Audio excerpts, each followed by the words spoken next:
This is a Google map of Manhattan, and this right here is Broadway. It's a notable street because in Midtown Manhattan, it doesn't follow the grid, but cuts across it and forms some of the most iconic spaces in the city, including Herald Square, home to Macy's, and Times Square, home to creepy mascots and way too many tourists. It's one of the most famous streets in the world, and it's disappearing. You can see that Google Maps draws streets in gray lines. North of 59th Street, like here at Lincoln Center, it's a broad boulevard slicing through the Upper West Side. But at Columbus Circle, things change. Broadway narrows down to a 2-lane, one-way street. At 49th Street, it shrinks to only a single lane. By Times Square and 42nd Street, there are no lanes at all. From Times Square down to Lower Manhattan, it switches between a single lane to none at all. Looking at the overall Google Maps view, it almost seems to disappear from the map entirely. One of the greatest streets in the world vanishing from the map. Of course, Broadway isn't gone, not really, it's just different. Instead of multiple lanes of fast-moving traffic, you have pedestrian spaces, outdoor seating, bike lanes, plazas, and more. In fact, these elements change from block to block, seemingly at random. I wanted to understand this wicked cool transformation of one of America's greatest streets, so I walked from Madison Square Park to Columbus Circle in a freaking heat wave to see what Broadway has become. Spoiler alert, it's a lot better, but it's not perfect. Let's figure out why after the bike bell. New York created a whole bunch of new plazas when redesigning Broadway, in the areas where Broadway crosses major avenues. Previously, they were car-choked, awkward intersections, and getting through them was like herding cats. But today, they are simpler for drivers, and they created new public space in the Broadway right-of-way. This is right near Madison Square Park, where Broadway crosses Fifth Avenue. You can see that where there once were cars, today there's cafe seating, umbrellas, a little coffee stand, all protected by some large rocks used as protection from cars. This is straight out of the Tactical Urbanism playbook. Tactical urbanism is defined as low-cost, temporary urban design interventions to create inviting, human-scale public spaces.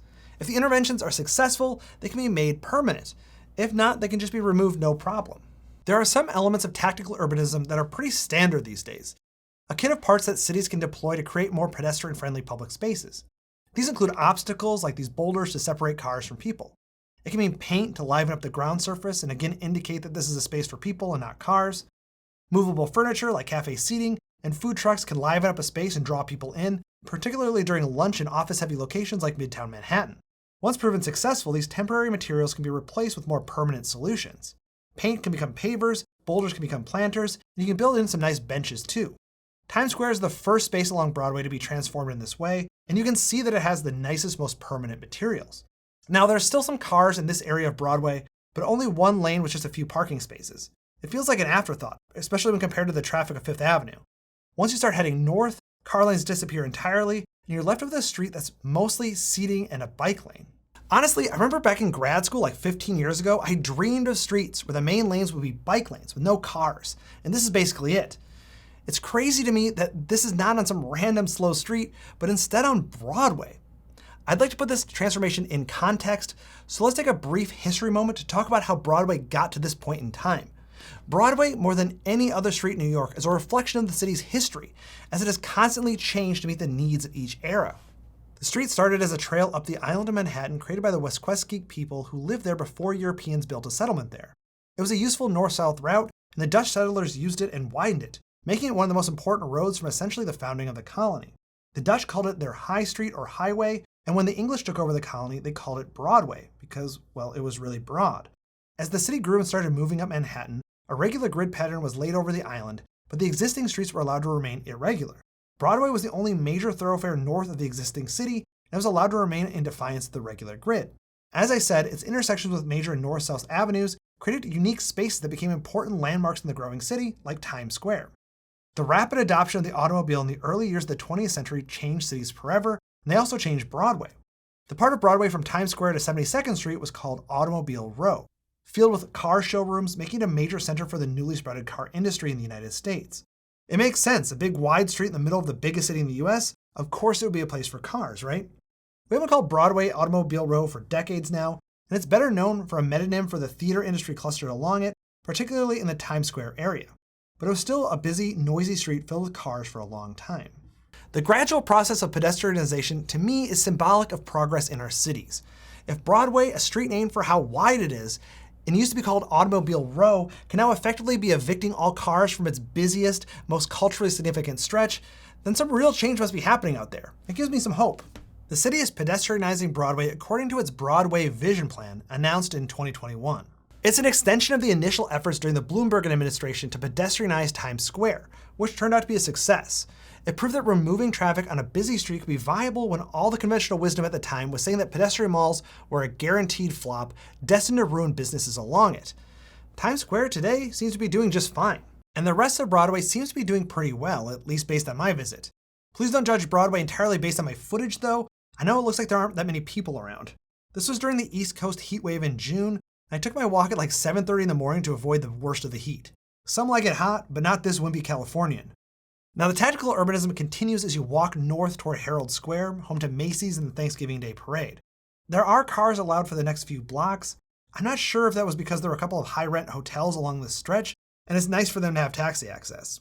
I guess that's maybe my biggest critique of the space, that there's a lot of inconsistency in the configuration of the spaces. Sometimes you don't have to worry about cars, but sometimes you do. Sometimes there's a bike lane and sometimes it's sharrows. Sometimes the bike lane is directly in the middle of the street and sometimes it's not. I get the feeling that the producers of this space seemingly redesigned Broadway block by block, without a lot of consultation about what was happening in the previous block.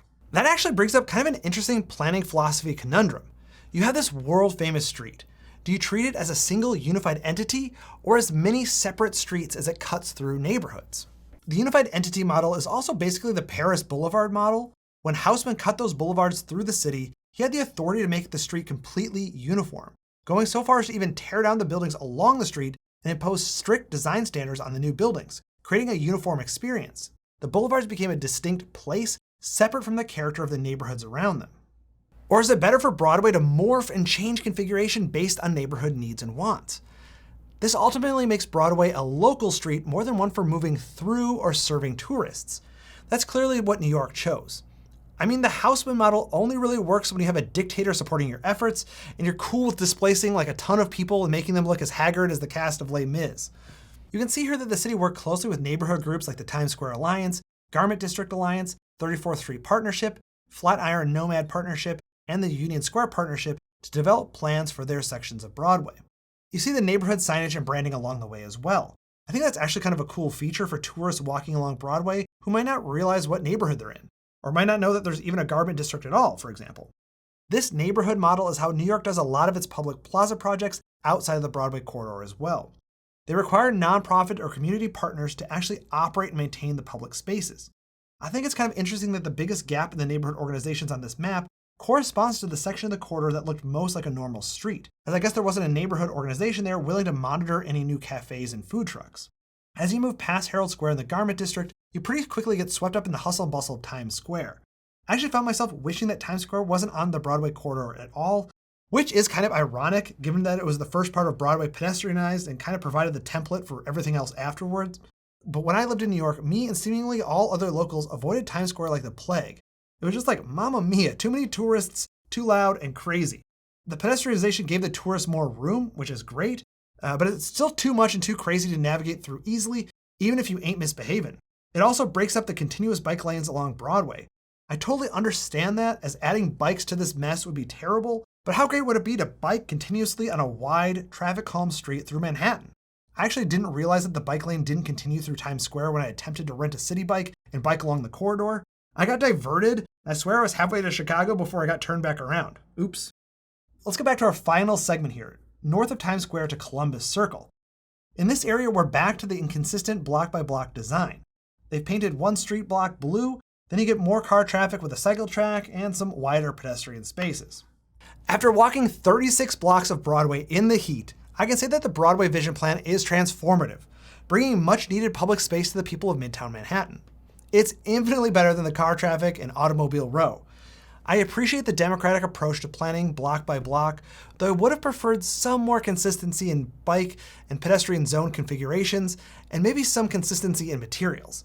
I think once the corridor continues to evolve from tactical urbanism materials to more permanent Times Square materials, this will be ironed out. In the meantime, Broadway feels very New York City. Busy, loud, a lot going on at once. If you do what I did and take a walk along Broadway, you'll see the evolution of Manhattan itself, and I think it's worth the trip.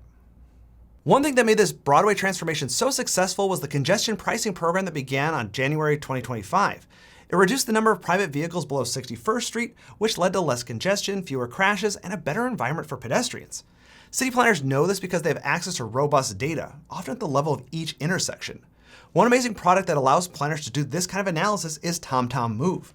TomTom Move gives city planners, traffic authorities, and businesses, municipal agencies, easy access to detailed traffic analytics and mobility data, and they can get that through ready-to-use reports and data visualizations. There are a few different tools that these folks can use. Traffic Stats allows users to analyze, predict, and improve traffic, identify congestion bottlenecks and capacity on the roads based on historical traffic data reports. Origin Destination Analysis lets users analyze trip patterns and identify preferred routes. TomTom Move also lets users monitor real-time traffic on key routes. That real-time info lets municipalities take immediate action and optimize traffic conditions.